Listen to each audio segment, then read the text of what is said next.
Hello, friends of the Museum of South Texas History, and welcome to Museum Pláticas, the October 2022 edition. My name is Francisco Guajardo. I'm the Chief Executive Officer of the museum, located here in Edinburgh. And today we have a program that is historical, spiritual, sociological, anthropological, celebratory, religious perhaps even. What we have today is a plática that intersects so much about life along the borderland, life in Mexico, life that is historical and rich and beautiful. Today we're going to have a series of pláticas about Dia de los Muertos, Dia de Muertos, Day of the Dead. And so what we're going to do today is that the first plática that we'll have is with Fran Alger. So this is La Doctora Alger, who's an anthropologist and worked at this museum some years ago, but when she worked here, innovated in a very, very creative and very authentic way, Dia de los Muertos in South Texas. And so she's going to tell the story of how she conceived of that, how she operationalized that, and then how it happened here during her tenure at the Museum of South Texas History, and then the impact of that regionally, even probably nationally. We'll go on break after the plática with Fran, and then we'll bring on the librarian of the city of Edinburgh, Leija, who in her own right has been a real innovator in the cultural arts in South Texas. And so we're going to have a plática with Leti, not only about some work that she does around cultural programming such as the South Texas Film Festival and all that, but also mostly a conversation, a plática with Leti about Dia de los Muertos and how the city has really taken that, to heart and has had this ownership over Dia de los Muertos, and how that has exploded into a real community-wide kind of celebration. So we'll talk about the partnership that the museum has with Leti and with the library and with the city of Edinburgh. So stay with us, because I think what we're about to have is some spirited pláticas. So we will be back shortly.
Welcome back, friends of the Museum of South Texas History. Francisco Guajardo with you from the studios of the museum. And so I have a guest with me today who is quite extraordinary, I have to say.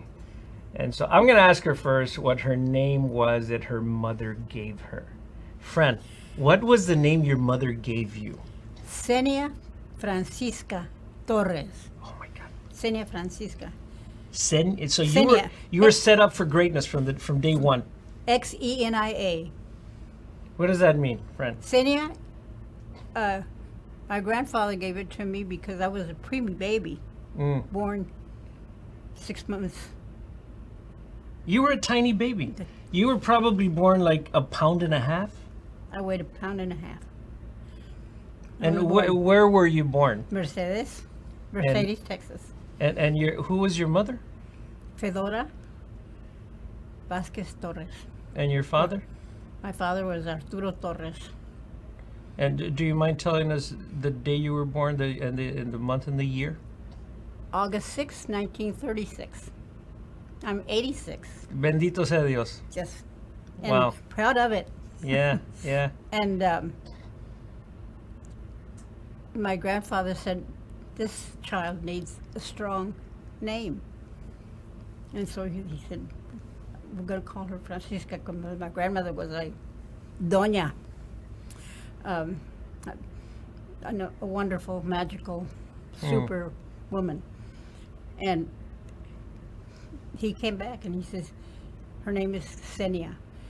It stands for Princess Warrior, Egyptian princess. You know, Shakespeare once wrote, "What's in a name?"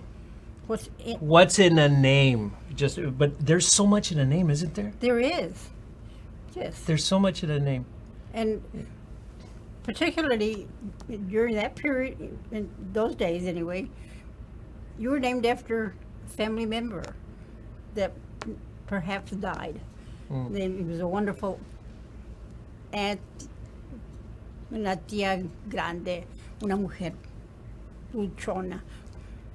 You name family members by another family member, tradition, on the dad's side or the mother's side. Now, they look up for different reasons. Names in a book or on the internet. Or on the newest art or Okay. Yeah. painter or somebody successful. Like Shaquille or Lizzie or somebody. Yeah. But we digress a little bit. So, Fran, tell us the story of where you were raised. I mean, not a long story, but just you were raised here in South Texas, weren't you? Yes. I define myself like a tree. And it's a mesquite tree that has its deep roots because of the waters. What has to go deeper and strong, and it gives fruit and shade and nurturing you by its beans. The mesquite bean is very powerful, especially in South Texas. The Indians used it a lot. So are there elements in your own life, in your biological self, that are indigenous? Oh yeah. Yes? Yes. There's a lot of European, like Spanish, past members, and then on my dad's side, the indigenous from Mexico, los orejones, he called them. Orejones? Because they had big ears. And also American Native. native. So, Fran, you have a lot of experience with studying cultures, Yes. studying I'm history. an archaeologist, cultural anthropologist Where did you study? at the University of the Americas in Puebla, Mexico. Wow. Why were you in Puebla? Because, well, first it was in Mexico City, then went to Puebla, because I was the last of my mother's children, and when it came my time to go to university, higher education, we didn't have the money.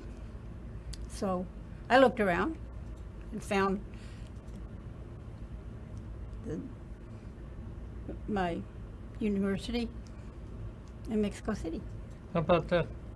And so university in Mexico City would have been affordable. Yes. Mm-hmm. Mm. And so you studied archaeology, you said, and cultural anthropology? Mm-hmm. Yeah?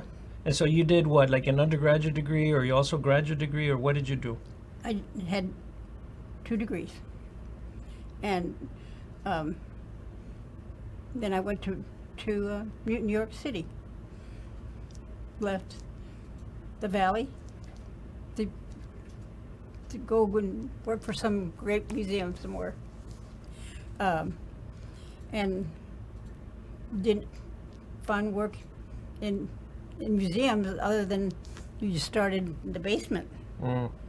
And this one wasn't going to start in the basement. No, you were Not given me. you were given a big name, so you had to do big work. That strong name that they gave you. And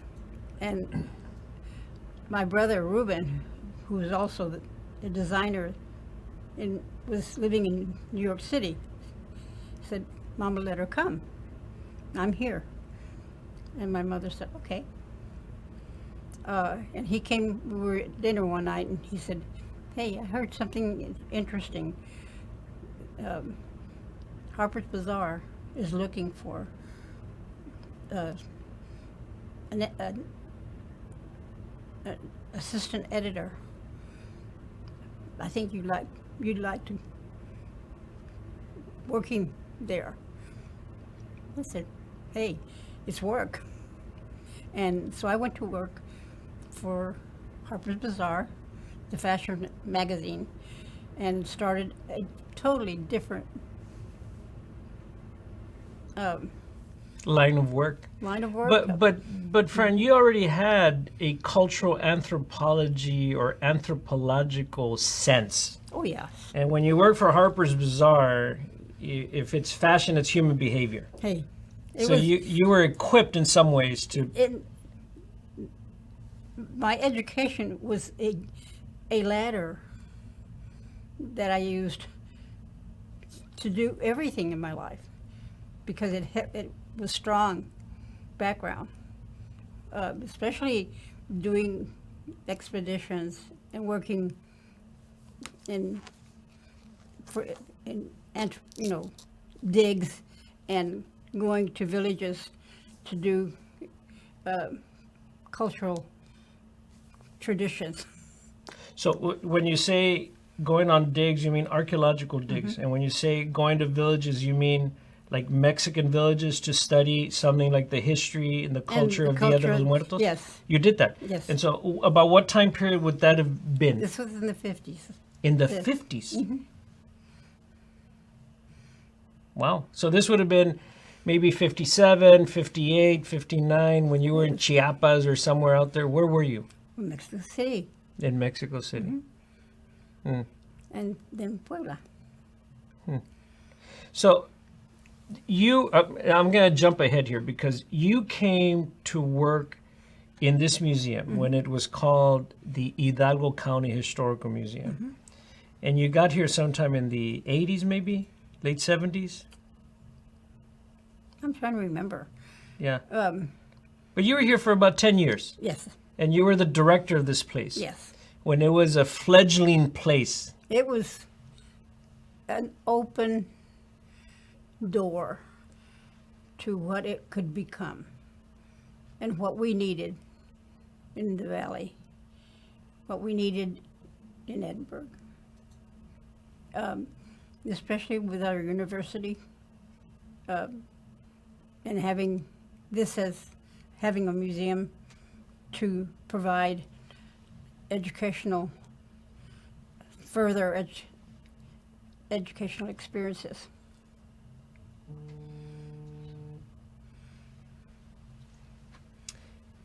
When you come here, Fran, and it was a small place. When you come to this museum, you had a vision, and you're describing the vision a little bit when you say, is what we needed, right? Okay, what is it that we needed, and what was that kind of reconciled with the vision that you had, and maybe with the leadership, because the board had a lot to do with this, right? Yes. What was the vision that you would have had, and what was it that you think we needed right about the time that you would have gotten here, maybe 78, 79, and into the 80s? One of the biggest problems that we had was very obvious to me when I started working here in McAllen, at the McAllen Museum. We were not having anything that connected to the Hispanic community at all. It was a place where only the Anglos went. Board members were all Anglos, no Hispanic member. There was no interest in touching on anything that was Hispanic. So was your vision, Fran, one of having a more inclusive voice? Absolutely. If you don't connect, you're at loss. Is this one of the reasons why you would have innovated Dia de los Muertos? Oh, absolutely. Tell us how that happened. ¿Dónde se le prendió el foco a alguien? You know, maybe you. My focal was opened by my great-grandmother. You're okay. Growing up, Okay. I saw my first altar there. Okay. And my great-grandmother lived with my grandparents. And I remember being a little girl. It was customary to go see the grandparents every Sunday for lunch. All family gathered. My aunts and uncles and cousins And so, who was that grandmother that you speak of? Who was a source of inspiration? Antonia Garcia. So she From would have Camargo. been she would have been born in 18. What? She would have been maybe 1840s, 1850s, perhaps. Yeah. You got to know her, I got to know her. and when you got to know her, how old was she? Oh, she was already In her 70s? In her 80s? probably in her 80s. So you got to know her in 1942, 43, 44. Yes. If she was in her 80s, then Right. she would have been born in 1860. Right. And Antonia. she was in her bedroom, and I went by her bedroom, and it was the door was half open, so I looked in, and it was not dark, but there was glowing light, and it was like it was spooky. So I kind of went away, and later I asked my grandmother. Oh no, I asked her. What was she doing? Why was it dark? But there was light there, and she said, "Mijita, eran veladoras." And I said, "Candles? Why do you want candles?" And she said, "Because it's on my altar." And altar to me was the church. What's it doing in the house? So she said, "Mira," took me by the hand, took me to her room, and showed me her altar. It was at the top of a dresser. She had a crochet doily, and on top of that she had a santo, a couple of santos, and she had candles, she had photographs, she had objects, and she was telling me that it was a brother's birthday that had died, and that day it was his birthday. and she was remembering him, his birthday. And I said, why? He's dead. And she said, but he's alive here. Because we don't forget our those that we loved that have died. They're always with us. And we give thanks that they were here, that we lived together. And it's our way, and she say our way, to do that. It's a family tradition, in other words. Because she said, my mother did it, my grandmother did it, my great-grandmother did it. Us women do that. We do the altars. So I said, wow. And I said, how often do you do this? And she said, whenever the Spirit moves me. And then she mentioned Dia de los Muertos. That was the one day that Hispanic families have that tradition.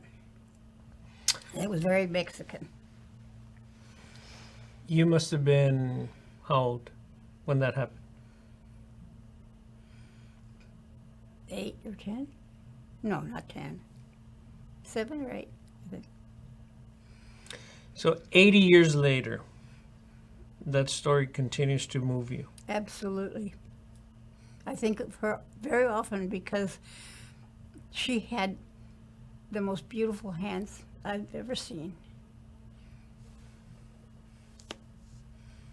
They're her hands. You have her hands? Mm-hmm. Let me see your hands.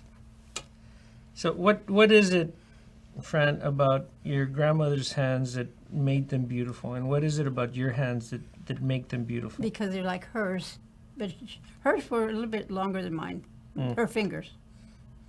But they were long, and they were like, she played the piano. And wherever she sat, her hands were always obvious. And I would just, it's like sometimes you look at somebody's, and all you do is look at their eyes because there's something special about them. Well, it was her hands that were special. You take this story of your grandmother Antonia as kind of a guidepost as you're growing up. Mm-hmm. It's guiding you, whether that's super conscious or subconscious or both. It's guiding you. You come of age, you study anthropology. I mean, there must have been in Mexico where the Hispanic culture is. Your grandmother was telling you that. Yes. And it was affordable. Very. And I actually did my last year. I worked for a family as a tutor. I tutored the young children. In English? Or in English. In English, yeah. So, you have this kind of guidance that's emotional, spiritual, personal, cultural, familial, everything. It's guiding you. And then you happen to get into the museum world. And is it the case that when you became a museum professional that then the personal would shape how you became a professional? Yes. Can you talk about that connection there between the personal and then how you would be a leader in the creation of Dia de los Muertos here at this museum? Well, I started a program at the museum in McAllen when I started there. Which would have been in the 70s. Mm-hmm. And my job was to start to connect with the community, to bring the museum, McAllen Museum, to offer something educational and visual to a community that was not being serviced at all. And You mean by the museum? by the museum, yes. And we were also in a period of going for a bond to build a new building. And so I started the educational program, and bringing in the children, school children. And I put out a leaflet that the children were given after the tour to take home to show it to their parents, with the invitation to have them bring their children to the museum. And sure enough, it was one Sunday that we were open, and a father came in with 2 or 3 of his children, and we had a maquette of the new building. And the little boy that told his dad to bring him to the museum came up to me and said, thank you for coming. I didn't know we had something like this. And he said, and I said, well, this is the new museum we hope to have one day. And there was a donation box. And he said, I don't have much. And I said, that's fine, just if you want to give something, whatever you want. And he said, well, I don't have it today, but he said, I didn't bring any. Pretty much what he said. And so I said, thank you for coming, and don't forget to tell other friends of your children's parents that we're here. About 3 weeks later, on another Sunday, I was doing duty. He came in, and it was the date. I'm sorry, it was the date of the voting For the bond. for the bond. Mm. That man came in not with 1, but 4 trucks. Not, 4 trucks of voters. Yes, sir. So the bond passed. And the bond passed. So And- hang on. and- Are you saying, and- Fran? Go ahead. And it changed a lot in the way Mm. people looked at what we were doing. This is what I'm understanding. I'm understanding that you took a little bit of time with a parent at the museum, and that giving a little bit of time to a parent and helping the parent feel welcome, helping a parent feel that this museum has value, Important to his children. important to his children, would then become part of some sort of civic engagement. They would get a bond pass, they would grow the museum. Yes. That's quite a story. And that speaks to the how do you connect with your museum? Mm-hmm. If your museum, whatever size you are, if you're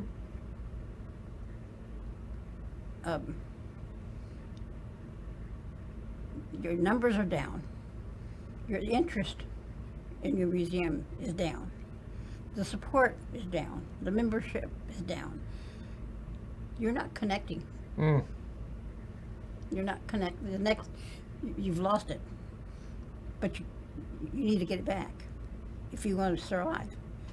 When you came to this museum and you began to do programming around Dia de los Muertos, was there a sense that you felt that there needed to be a connection with the community? Absolutely. Okay, how did you do the program? And where did you get, the materials and the ideas and all of that? You spoke to the inspiration of you as a little girl with your grandmother, Antonia.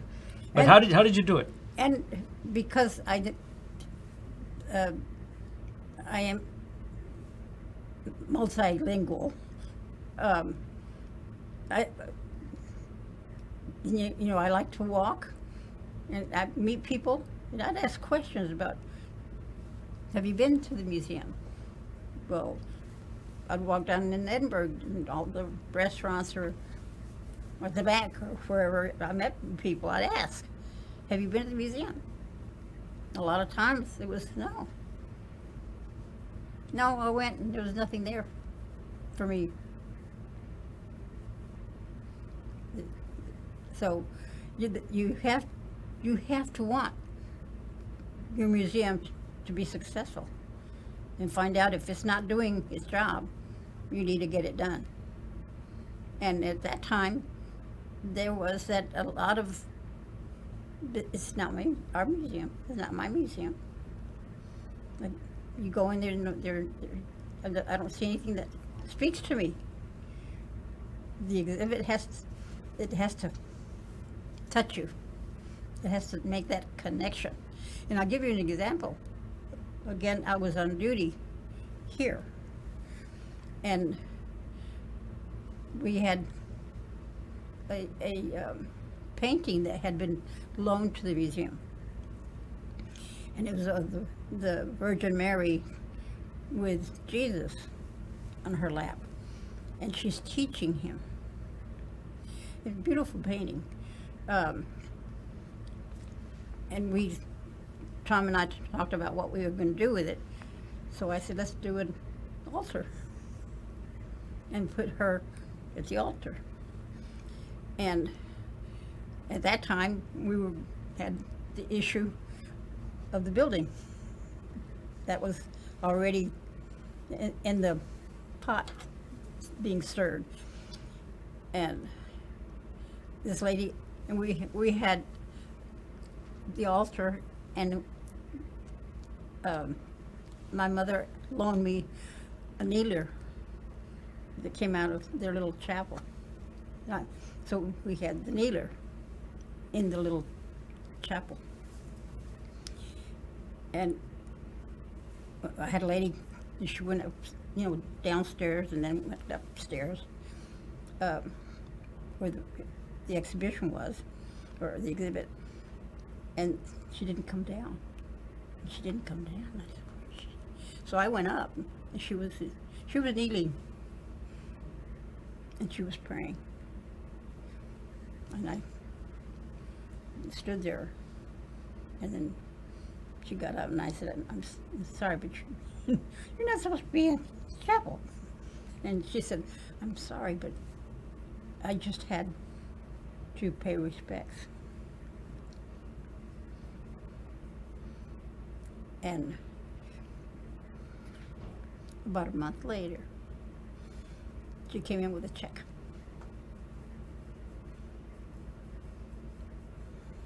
A big one. Wow.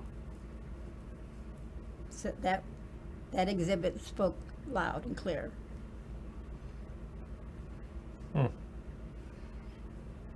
And that's that spirit of the Day of the Dead. And knowing that there were so many Hispanic homes probably doing every year the Day of the Dead altar. Nobody else is seeing it except you're touching the members of the family or friends. We need to have a Dia de los Muertos here. And that's when we got the deathbed. Cama de Muerto. Mm-hmm. That's in our collections. Mm-hmm. Yeah. Wow. And then it was kind of a small program at the beginning, and then it just took off. It took off like gangbusters. And we started a trend, a new trend in offering a cultural experience that's outside of your natural or traditional traditions, celebrations. if you talk to people in McAllen or Edinburgh about Dia de los Muertos, well, that's scary. Why do you have laughing calacas or catrinas? I mean, that's ew. But they don't, because you don't understand it. You don't know it. You haven't experienced. I said, have you ever been to somebody who has an altar in the house? No. So we have an altar. We need an altar.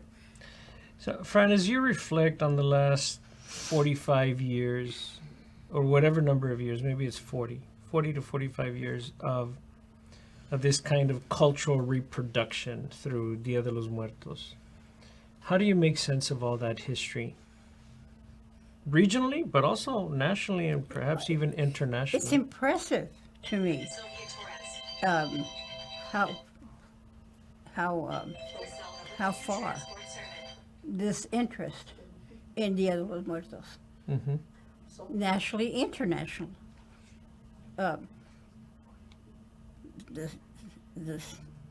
Italians do it in their homes, but we didn't have anything public, no place to go to see an altar other than the Catholic churches, or altars that are celebrating a saint.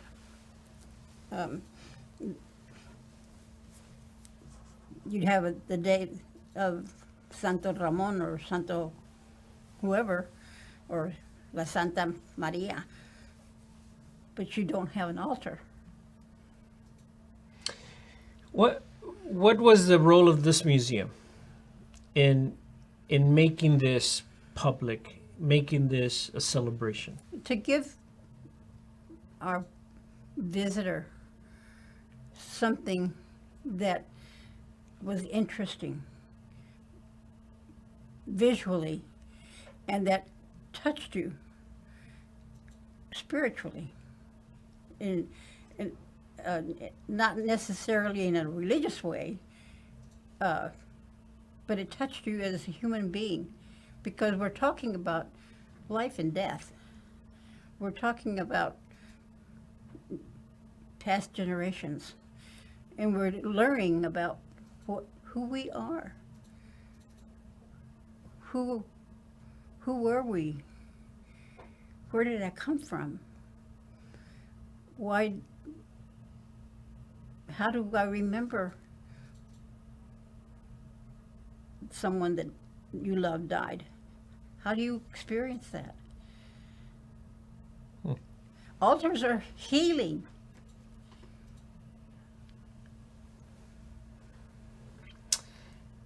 Fran, thank you so much for your pioneering work and for your lifetime of commitment to helping people understand themselves. I suspect that part of that was to help you understand yourself as well, because it's always about, got to figure this out myself. Yeah.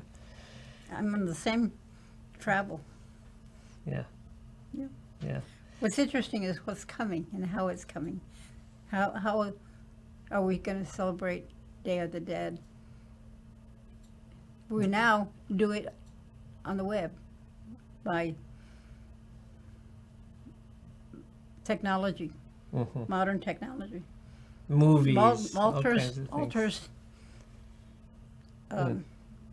being photographs are being put online showing what yours looks like, and then you got a group saying, oh, well, this you have to look at this one.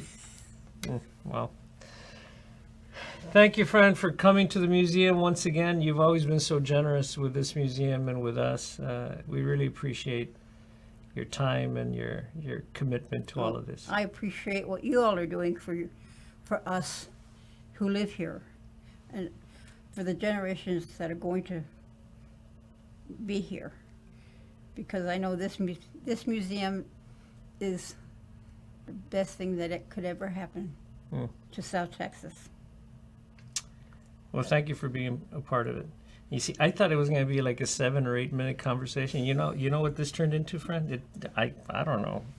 I think we're like It's a gone. half hour. It's gone. Okay, so when we come back, we will have a plática with Leija from the City of Edinburgh Library. So stay with us, please. Thank you.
Okay, thank you, friends of the museum, for joining us on this October 2022 edition of Museum Pláticas. And so if you were with us for the previous segment, you would have heard the stories of Fran Alger, who was the director of this museum some years ago, 30 plus years ago. Fran told some extraordinary stories about her own life and about Dia de los Muertos, and she drew a very, very clear connection between her childhood and the story that, of her grandmother, Antonia, and how she inspired Fran to have this belief system, this value system about honoring the dead. So, Leti, what were you thinking when you were listening to that story? Well, I was just amazed at her life, what she shared with us, also about, bringing the Day of the Dead, to the museum, even though this was something that was probably something that caught people off guard, maybe. There is that belief that Dia de los Muertos is something that could be a little scary to some people, but it is such a beautiful, celebration of life, and I'm glad that she did bring it to the museum, and that, now what has grown from her initial steps to bringing it to the museum, and now that we're going to talk about all that is coming forward. Right. I was very moved with the kind of, authenticity of the story. Like, this is not something that she studied in a book and then thought, hey, it's a good idea to do this. I think I read this in whatever. No, this was something that happened to her. Mm-hmm. And she was moved by it. And then she thought, okay, this is, then she goes and she studies it. Mm-hmm. And then she connects all this. Wow. So that was a moving experience for me. Yeah. So Leti, tell the world, our friends of the museum, who you are and what you do. Who is Leti Leija? Where's she from, and what does she do? Well, of course, my name is Leti Leija, and I'm the Director of Library and Cultural Arts for the City of Edinburgh. I've been with the city for 30 years. I started off as a children's librarian on Cano at the old library, and then progressed to assistant director, and then became the director of the library. And when we started incorporating cultural arts, different events, my title changed to Director of Library and Cultural Arts, and have been enjoying, everything I've done for the last 30 years immensely, and continue to enjoy it. How does somebody like little Leti, who's growing up probably on the east side of Edinburgh? Exactly, on the east side of Edinburgh. Yeah. How does little Leti, grow up to become a librarian? What were these seminal stories for you? Well, I never thought I would become a librarian. I love to read, and I learned to love reading and learned to love books because my father was a storyteller. And he had a great sense of humor, and he was always telling me stories when I was a little girl. And, he'd come back from working in the fields, and after having dinner, we'd sit down. I always wanted to sit by his knee so he could tell me a story. And, but I decided as I grew older and started to read some, stories at the library, that I wanted to tell him stories. So I just, could every book that I could read so that I could come and tell a story to my dad. And my love for reading grew from that. Mm-hmm. So your love for reading grew out of a very intense, personal, emotional bond that you had with your father around telling stories. Yes. And so is your father still with us? No, unfortunately, he passed away. What was your father's name? My father's name was Juan Salas Torres, which Ms. Alger said her last name was Torres, and she said about big years, right? Uh-huh. We might be related.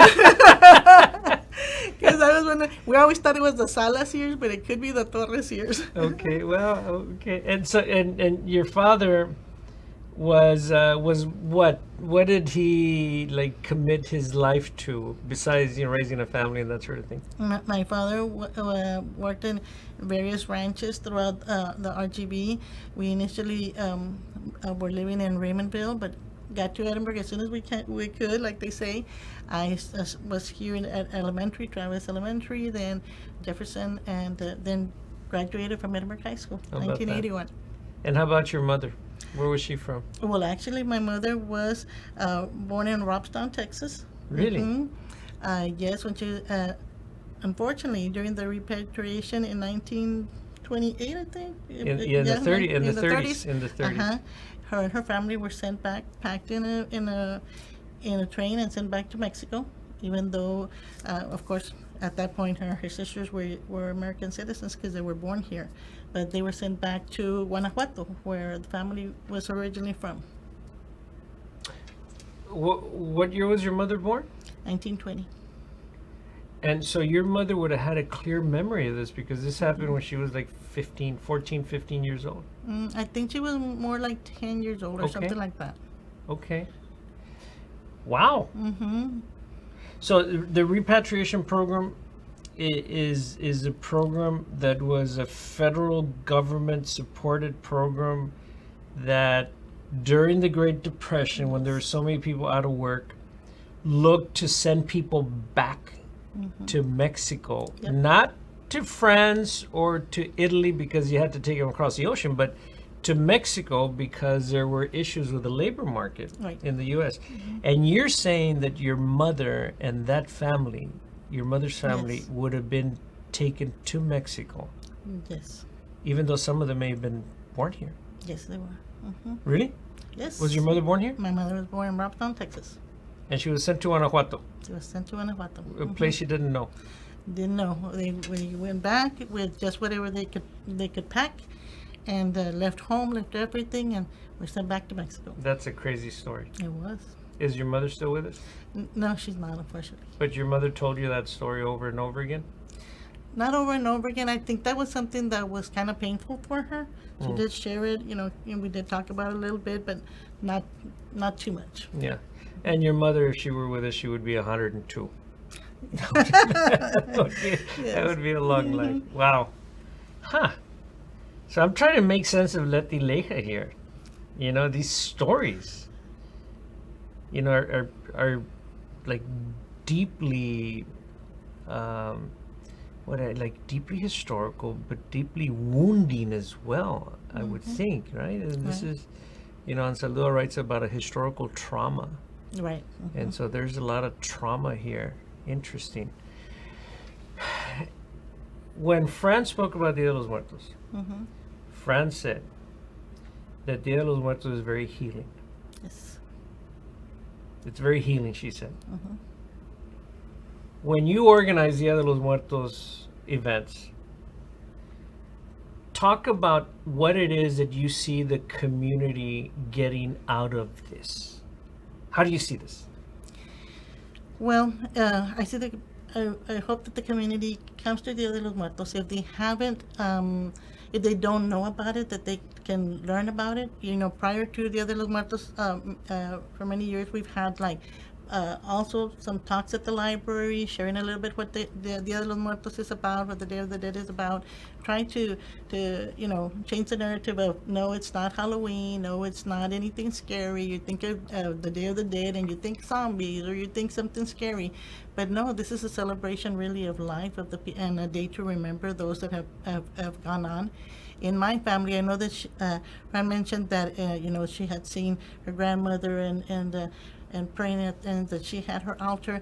In my family was very religious. Every night we would pray the rosary. We're a Catholic family, and so there really wasn't anything like that. We didn't have a Day of the Dead altar or anything like that. But it was until actually my mom and my dad passed, and then later on my husband passed in 2011, that then, as just like Fran mentioned, once a loved one has passed, there is something that touches you and says, you want to remember them, and if there's a special day, I mean, we think of them every day, but if there's a special day, well, then let's make that into a celebration. When was it that the library began to do the Dia de los Muertos celebrations? I believe it was around 2014, 2015, so we've been doing it for about 7 years. Mm-hmm. And so you've been doing it kind of like the city by itself, or have you been partnering with other organizations? We have not been partnering. We knew that the museum had an event. We knew that they had the altars. We knew that there was events that happened here. One of the reasons we also, when we started having festivals at the city courtyard, and our festivals grew, and we kind of started to have themes, and one of them was Dia de los Muertos. We wanted to kind of take the event and educate the community, for them to start learning about Day of the Dead. And maybe it was something that, without even thinking about it now that we're talking about it, because I did have loved ones that have passed, that I started to see it differently a little bit, Even though like I mentioned, we hadn't had the altars, I did want to revisit the tradition and to maybe set that special day aside and bring out the pictures and talk about, when somebody dies and you're at the wake, and one of the things, of course, you're mourning your loved one, but it's also a time to gather with families and remember, the jokes, between the loved one that has just passed away, or stories about loved ones. And I wanted the community to see the celebration as something like that, more than something that was scarier. And it's happened that way. Right. Yeah, I mean, it's now much more of a celebration, very joyous and healing, perhaps. Yes, definitely. Yeah. So, Leti, what's the landscape like of Dia de los Muertos, like across, say, South Texas? Because everybody now does it, right? I mean, it's like the city of McAllen does something. Yes, I'm seeing that I think the city of Mission is doing it. The city of McAllen, they right now have their different events as well. But I'm seeing it more and more that it's become a little bit more common to see these celebrations. So it has grown, and now all thanks to Fran. Right. Yeah, I mean, the way Fran talks about it, there's I think there's an authenticity there, because Fran said, this is what I was thinking. And so it's a connection to her personal story, connection to the past, a connection to the people that you've lost. From an organizational standpoint, Fran talked about how you've got to reach your audience. And the museum wasn't reaching a certain segment of the audience.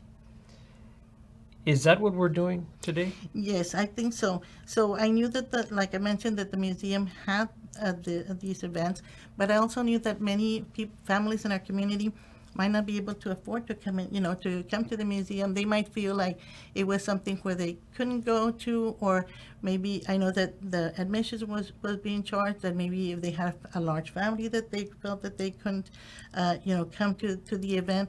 So we wanted to kind of bring it to the community, since all our festivals that we do are free, and to bring it to the general public. And we always have of course, worked very closely with the Museum of Partnering. They've been, the museum has been to our Los Muertos Violence celebration, and and we've always wanted to make sure that there was a connection to the museum, and for them, we wanted to encourage people to come to the museum and see the altars and see kind of the more traditional, aside from the celebration. So this is the first year that the city and the museum will partner. Yes. And so as you mentioned, the museum has had its own, and Fran talked about the long history of it. The city offers its own, and that's always been free to the public. Yes. The city's doing it. And so this year is going to be free to everybody, and they can come to the museum as well. Excited about that. And so this partnership is now a very public-spirited, public-friendly kind of event. And so hopefully, we will have like this great community celebration where people can come and just have a good time and think about, the people we've lost and celebrate them together. Right. Yes, I'm excited about the partnership between the museum, also with the Area 956, which is a social media company that's also joining in, and just so that we can make it a bigger scale event, all the way from the east side of City Hall to the museum. There'll be a lot of festivities. Of course, there will be 3 stages. One right outside the east side of the City Hall, then down on McIntyre, where it's going to be the grand opening of our new amphitheater. Excited about that. And then here at the museum, it'll end here, which makes perfect sense. We start off there will be a procession that will lead all the way to the museum, and here at the museum we'll have the community altar, and then also the altars that you all have, so that the community can come and feel that they can be part of the procession, and then come in into the museum and see what you all have to offer. So it really promises to be a big fun time. Yes. Right. Wow. So that I think we got to figure out a way to, kind of like, reconcile those emotions of the somber and celebration of the dead, along with, celebrating and having a good time together. Mm-hmm. But Yes. People can figure that out. Yes, and that's why when we started our event, we called it Los Muertos Bailan, because we know, especially, like I mentioned, my father, my mother had passed away, my husband, my dad loved to tell jokes. My husband was also a jokester. He loved to dance, so I can only imagine him dancing up there in heaven. So Los Muertos Bailan, they're having a celebration. Wow. Wow. So we can celebrate their lives too. Yes. Thank you, Leticia, and thank you to the city and to the library for the work that you do. Is there anything else? Did we miss on anything that you may want to tell the public? I just want to encourage the public to join us on October 22nd, right outside all the way from the court, from the city hall to the museum. They can come at any point. The celebration will be a continuous block party, but aside from the joyfulness and celebration and the festivities and the music that we're going to be having, also, highly recommend them to end up here at the museum where they're supposed to end up, so they can see the traditional altars, be part of the community altar, and see the things that are going to be here too, so that you can get a little bit of both sides of the celebration and the traditional aspect. So this is on the 22nd of October, Yes. and the times are from 5 to 11. From 5 to 11. From 5 in the afternoon to 11 p.m. All right. Well, thank you, Leti. Well, thank you so much for Appreciate it. having me. Okay, friends. So this is the October 2022 installment of Museum Pláticas. So today we talked about, some of the first programming around Dia de los Muertos here at the museum with Fran Alger and under her leadership. And this thing has just grown so much that a partnership, was in order. And so now we have a partnership between the museum and the city and an organization called Area 956. And so we look forward to this partnership, as we move into the future. And come and join us on the 22nd of October here at the museum and here for a big block party. Okay, until next time, we'll see you soon. Thank you.